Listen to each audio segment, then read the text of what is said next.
है।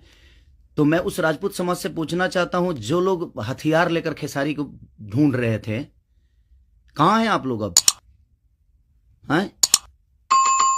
क्यों किसी को मजबूर, क्यों किसी पिता को मजबूर कर रहे हो आप लोग गलत करने पे यार? हमारा फैमिली ने क्या बिगाड़ा है किसी का? हम गाना गा रहे हैं, हम कर रहे हैं, हम चीजें कर रहे हैं, मेहनत कर रहे हैं। मैं ठीक है, चारों तरफ से घेरा जा रहा हूं मैं आज की डेट में।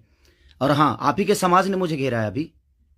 उनका नाम भी वही है जो आपका टाइटिल है, जिन्होंने मुझे घेरा है, जिन्होंने एग्रीमेंट में मुझे दबोच रखा है कि हाँ खेसारी को बर्बाद कर देंगे। ठेका भी उन्हीं ने लिया है कि हाँ बर्बाद करना है इनको। क्यों यार? मैंने गुनाह यही किया है ना कि हाँ मैं दूध बेचने वाला का बेटा हूं, मैं लिट्टी चोखा बेच के यहाँ पर आ गया, तो मैं मेहनत किया, लोगों का प्यार मिला मुझे।